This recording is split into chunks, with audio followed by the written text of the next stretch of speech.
everybody, this is Alex with the Names and Coffee podcast, and today I have a very special guest, the Tiger King. I got the Tiger King here, and I'm going to be Carol Baskin, and we're going to dance with the stars on this podcast and talk about different perspectives. Hi, Tiger King. I'm famous worldwide on the internet. Famous just on this podcast. I don't have coffee, but I do have a cup of water. But I don't think this is my cup. I think this is your cup because it has your name on it. Can you read that name for me? What does it say? Hefty. That namer Carol Baskin. Brought my husband, whacked him. Held him hostage, asked him some questions. Blink 3 times if you're being held hostage. Nobody can't see you, so nobody cares. So yeah, I dragged my husband in here. Joe, you have to be more vocal. I haven't been asked a question yet. It's your podcast. Host. I know, but you're like a dead fish over there. I'm waiting for questions on your podcast. And you smell too, because who's like, oh man, I'm going to go on a podcast and sit close to the microphone. You know what I'll do? I'll take a nice shot of apple cider vinegar. Keeping my gut You've got a way with words. So quite a few of you had asked me if I could talk on a podcast about how to meet in the middle with your husband, partner, about when you disagree with names. So you've got your sweet little baby Jesus that's about to be born, and you're both cussing at each other and taking his name in vain because you just can't seem to agree and get to the middle and get to a like mind. So I had quite a few thoughts about it, but I went to my husband and I just asked for his perspective, and I thought this perspective wouldn't be complete unless I had him on here to talk.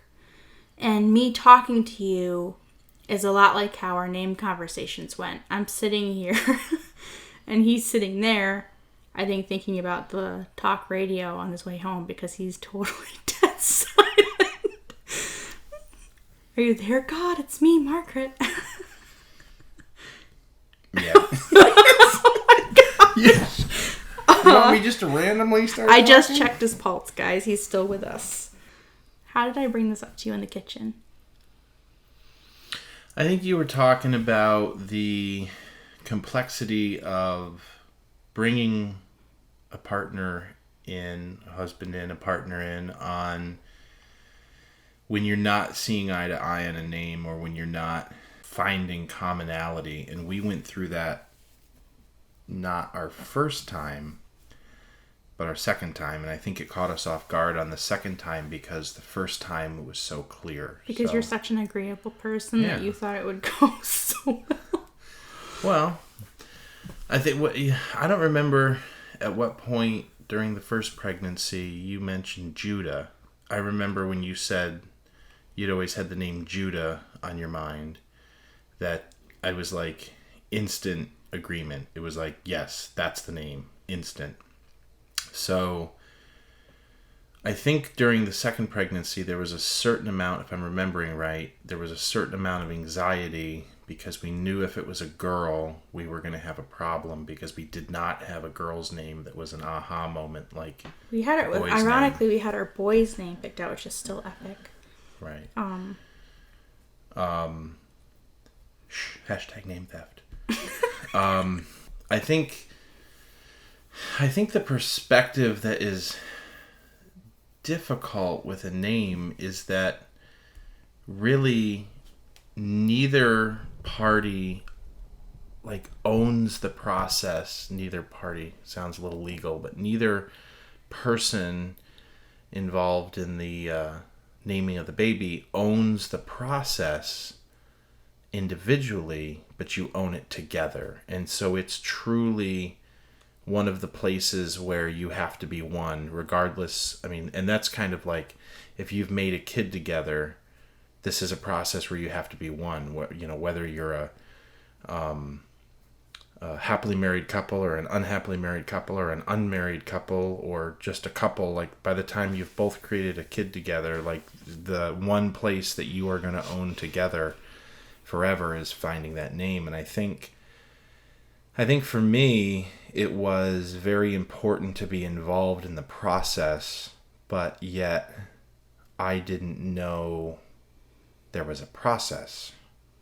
That makes sense. Yeah, well, I think that you were the process one. Yeah, I mean, I feel like you're super lucky and fortunate to have a wife who is totally brutally honest with you and who is willing to have really tough, forward-pointed conversations and go there in communication. One, because I know that you'll have it with me.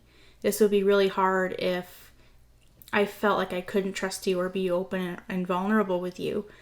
And my first response is yours of like, yeah, you both have created this human being, so you both need to be a part of the process. But coming from the woman's perspective, I know that's very utopian. Not everybody has that story. A couple times during my pregnancy, I felt like I didn't have that story.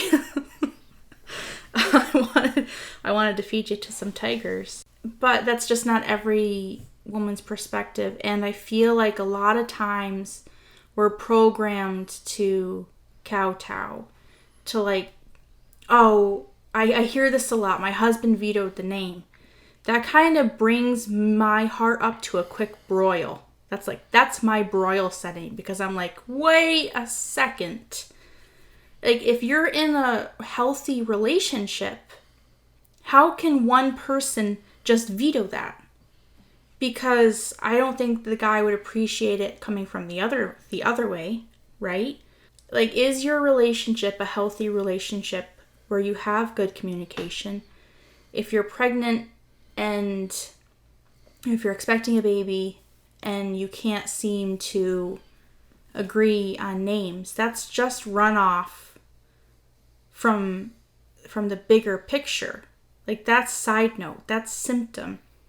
And if you are not able to have good communication with a name, you need to go like evaluate all the things and just say, am I in a healthy relationship? How does this person make me feel? And then you go to evaluate yourself and say, am I the kind of person I would want to have a conversation with?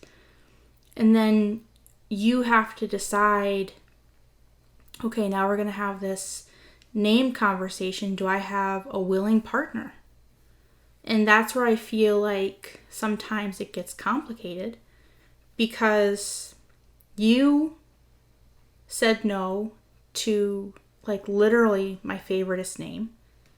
And then I said no to yours.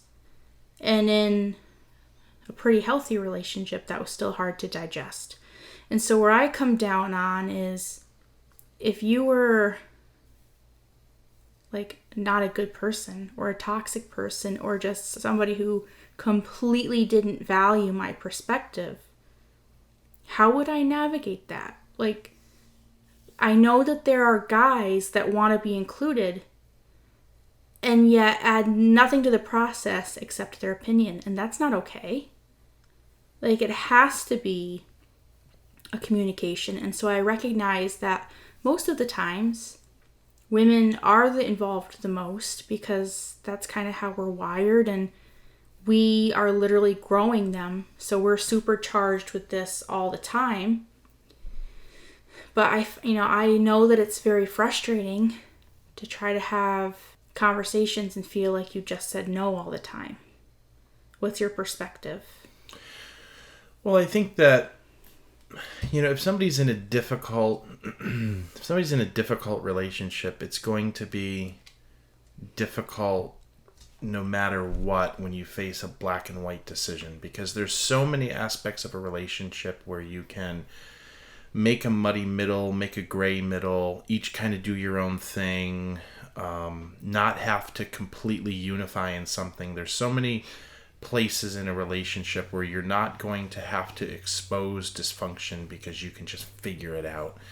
And so if you're in a bad relationship, that's just, going to be kind of your life on all decisions. And then a name could be a flashpoint because there is no middle ground.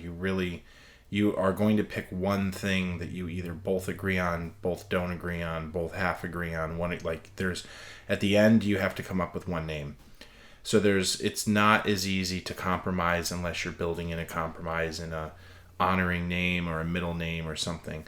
But I think probably most people are in a fairly stable relationship or a good relationship, and then they hit this issue with the classic area that I think couples struggle with, which is that a man's mind and a woman's mind are such completely different things. The different, the majority, the statistical average of those two minds would be very different, where a man is more process oriented, more linear, more black and white, more problem solving, and not not tons of highs, tons of lows, depending on who it is, at least the men I've interacted with. And then women tend to be more on a spectrum and think creativity bubbles and have a lot more passion and heart and storytelling and all kinds of different things. And so, it's like the classic relationship thing where the guy comes and says what's going on, and the woman is talking about I've had this issue or that issue, and it's the classic counseling scenario where the woman is just wanting to be heard and get it off her chest, and the guy is there trying to fix everything, and she's like, stop trying to fix everything, and he's like, but you're literally telling me problems. And it just is a misunderstanding. It's just a misunderstanding of how each person expresses and works through things and is asking or not asking. And so I think for me with the names, you kept bringing names, and I'd hear a name and say, no, that's not it. Like I was waiting for an aha moment. And I think the closer to the birth we came, the more there was more of a panic of what happens if there's not an aha moment. But I think what I wasn't aware of at the time, certainly I became a bit more aware of through the years of you working on the book and me, looking over the book or helping you proofread things and seeing how much process and how much of a process that you were going through to find names and sift names and sort names. I think a guy would want to be invited into the process of seeing let's figure out how we get to the 20 and how we come up with those 20. Are we honoring? Are we having something that we want a meaning we want to chase, or a family heritage or something? And kind of be invited into the process, because there's that feeling like, oh no, that name for me means something very negative. That's an instant no. And it's like, oh, that's devastating because that was the name I always wanted. And that's kind of like the names that I tended to like were instant no's for you, and the names you tended to like were instant no's for me. Yeah, that's because your names were terrible and mine were amazing. So my names were truck names, truck brands, but that's beside the point. I still think Tacoma and Sierra are beautiful names. What are you going to call Tacoma when you time to put coma down for a nap? If Tacoma wasn't a truck, it'd be a beautiful name. No. It'd be a beautiful name. No. Sierra, it was a beautiful name long before it was a truck. And Our last name is Brown. Well, anyway. Sally was equally as jolting to me, growing up with... Harry met Sally. Stop and it. Sally Jesse Raphael. Ugh. And all of those things. Sally was just as jolting for me. Quick commercial break while I rage. So I think for me it was important for me to feel like I could be a part of it, but yet I was often in the seat of just coming home at night, hearing names and vetoing them, because I was like, no, that's not it, that's not it. Like we were trying to pick a wall color or a barn color we agreed on. Do you realize that the pain that I'd gone through to create this epic list, and then you were like, Carol Baskin, veto, no. It was more like I just didn't really care. I don't care. Commercial break for some more rage. No, but I think what it was is that it took me, it wasn't until after we'd come up with a mutually agreeable name that I realized how much of a process there was. So I think there was definitely a fear of me having to try to...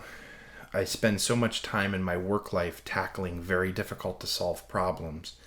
So the idea of hearing a name and saying no was easy, but I think psychologically I didn't want to dive into that process of where you'd almost fear that you were going to have to negotiate over something neither would be happy about. And there's a lot of that in business where you're taking two people and you're negotiating to a place that neither of you are completely happy with, but because you're both not mad, it somehow is a good middle ground in a negotiation. And there's a fear that with a name you're going to get to a place that you're not okay or you're not settled. So I think me learning how much of a process you were going through. And nobody wants to feel trapped in a decision. Right. And also, when you're having a baby, it doesn't matter how many babies you've had, whether it's your first or your millionth, you are inundated with 10 million different decisions.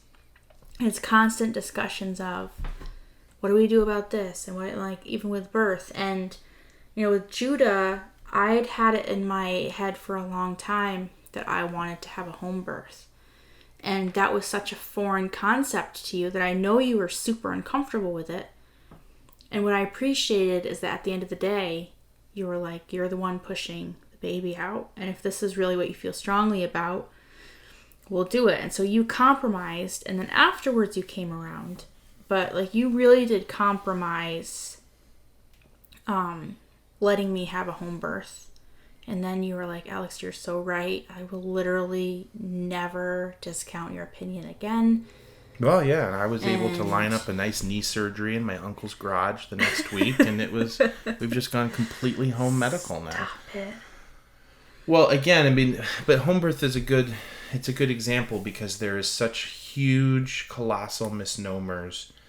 When somebody asks me about, well, why did you have a home birth? And I say, well, I wanted to be in the place that was statistically the safest for the mother and the baby. And then people look at you cross-eyed and you have to not go down the road of calling the medical system unsafe. But the fact that it is statistically safer by the numbers is very jolting to people and going down that whole road. But I think that was the same. I gave you those statistics, but still you had that immediate response of, I don't know that. It makes me uncomfortable. I don't like it. What happens if something goes wrong? You don't want to feel trapped in a decision. And yet I appreciated that you had lent yourself to something that I really wanted to do, because marriage is 100% and 100%. And I guess we've been married for 13 years. And something that I've realized is that I think when they say 50-50, Joel and I were talking earlier and he said, you go out to a restaurant and you say, let's find a restaurant we both like.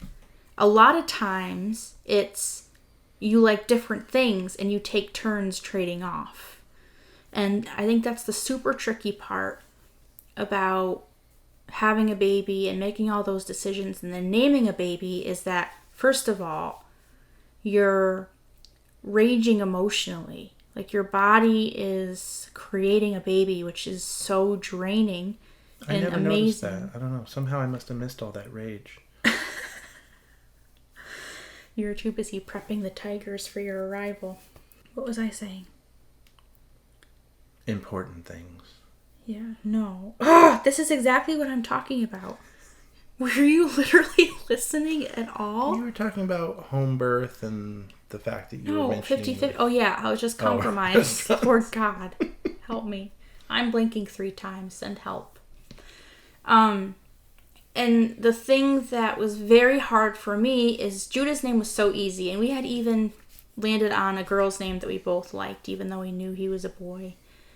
And with Reagan, we had landed on a boy's name, but I had my heart set on a name. I knew forever that I was going to have a little girl named Sally. And Joe could not get on board. And so finally I got to the place of saying, I don't want that to be my daughter's story. I want her to enter this world where her dad and I had this moment after I hit him with a frying pan in my rage of I can't do that. And I had a lot of conversations and I just got to this place of realizing that if the tables were turned and he was really wanting one of his precious names, like, no, there's no way I can call my daughter that. And so that's what I had to say. I had to self-reflect and self-evaluate and say, am I being the kind of person that I would want to be in a relationship with? I think you constantly need to be evaluating healthy relationships, especially if you've been in unhealthy relationships in the past. I think that you're always going to have to do that to protect your own heart and whatever. But my point is that I had to come to the middle too.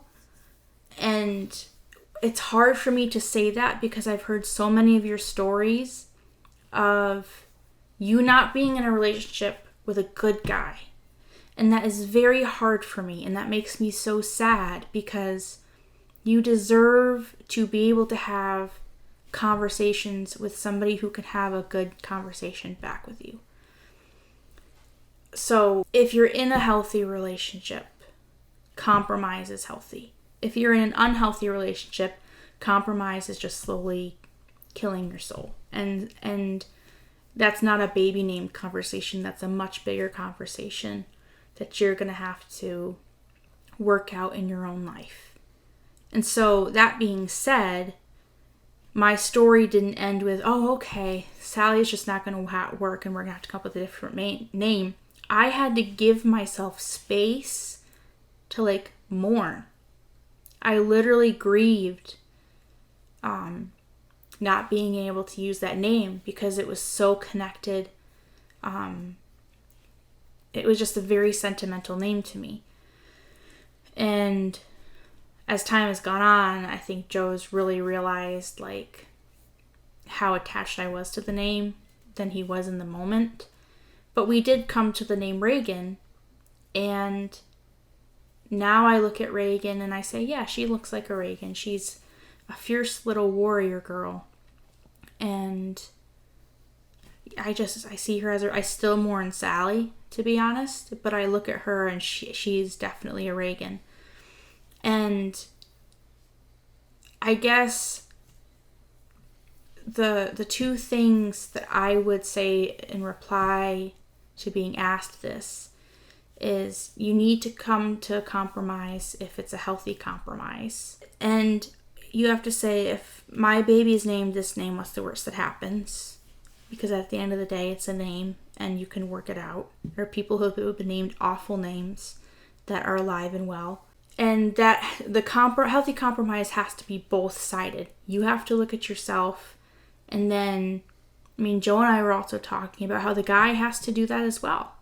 I get asked a lot about from you gals who say, my partner really wants the baby to be a junior or a third or a fourth, and I can't stand it. And it's like this huge tradition is hanging over your head, and you would be labeled the tradition cutter, But Joe had said, if you compromise, then I compromise too. If it's just something that one partner cannot get on board with, then you have to honor and respect that. Yeah, I think, I guess my bullet list would be a good basis for relationships with children, business, friendships is not trying to find how to come to the middle, but how to get both people on the other side, to go into the other people's shoes and try to see it from their standpoint and from that place coming to the middle. Not coming to the middle by sacrificing some of your own, coming to the middle by seeing it truly from their point of view, because people, men and women, parents and children, different types of people in business, different friendships are always coming from a different worldview. So I think one of the things is that compromise and coming to the middle should always be looked at as giving the other something, not taking something away from yourself. And then I think that not coming in with the perspective that either party owns the process. If it's, if a guy is he's going to be a junior because we've all been juniors. Well, that's a demanding of owning the process. And it's no, neither party owns the process. And then I think third, the bringing the partner to the table with a process and saying, okay, well, one person can't do all the work and the research and the thinking and the honoring and the namings and the meanings. Come with a list and then just have that list shot at. Like, this isn't shooting, target practice. Inviting the other person into the process and saying, okay, well, here is Trending and Timeless Baby Names by the Name Mentor, available on Amazon.com. Here is like a name book. Here's the process. Do you have anything you want to honor? Do you have anything that means something to you? Did you ever have like a favorite truck that was named Tacoma and you really loved that word Tacoma because it sounds like the free and wild Midwest? Anyway, so I think that those are the things you've got to get. And if that's not possible because you're in a completely unhealthy relationship, then that's like a whole different topic. I think a lot of people are trying to come from a good place, but it's Mars meeting Venus, it's personalities clashing, it's histories clashing. It's, for me, like, I had a very hard time with the thought, and like looking back on it now, it's not as dramatic as anything that there's in a disagreement. When you look back, it's never as dramatic. You always feel like there was probably an overreaction. But when I look back now, the name Sally has softened a bit. But at the time, it just didn't feel right. And I do think Reagan is a more somehow regal or big name. And I think Reagan is going to be a very regal and big personality. Yeah, and I think she's going to be a world changer. And so I think it just fits her.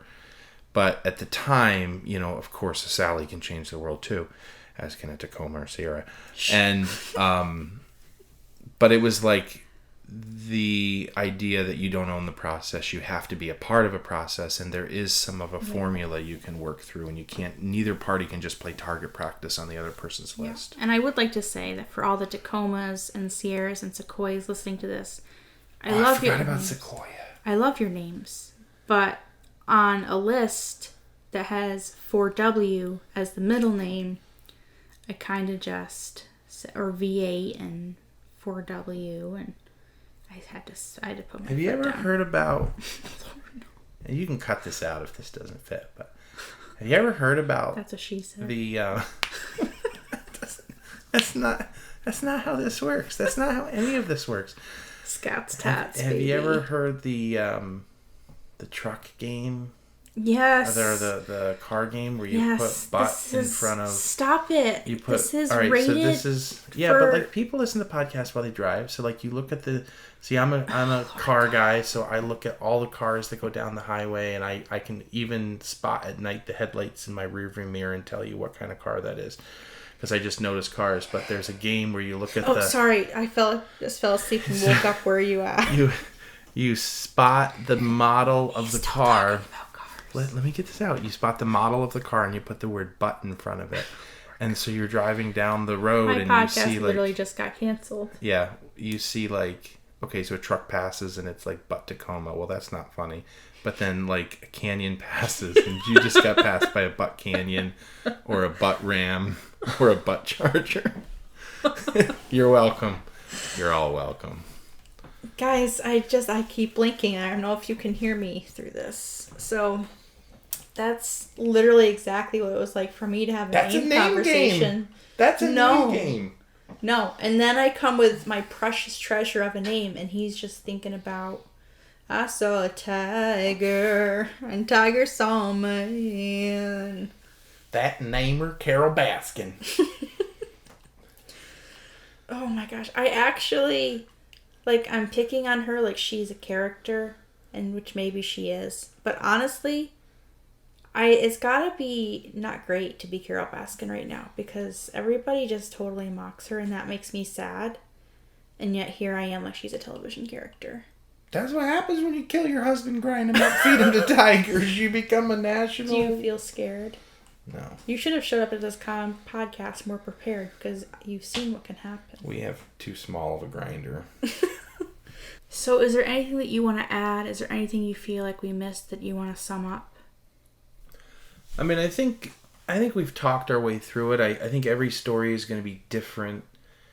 I know for me that I really did think there was just going to be this magical moment that a name popped into my head. So as you were really doing the work, and then you were bringing names, and I'd say, no, I don't like those names, I thought that was acceptable because that's just how my brain processed it. Like, oh, you're hearing a name and you don't think that's the name, so you can say no because you're a part of this process.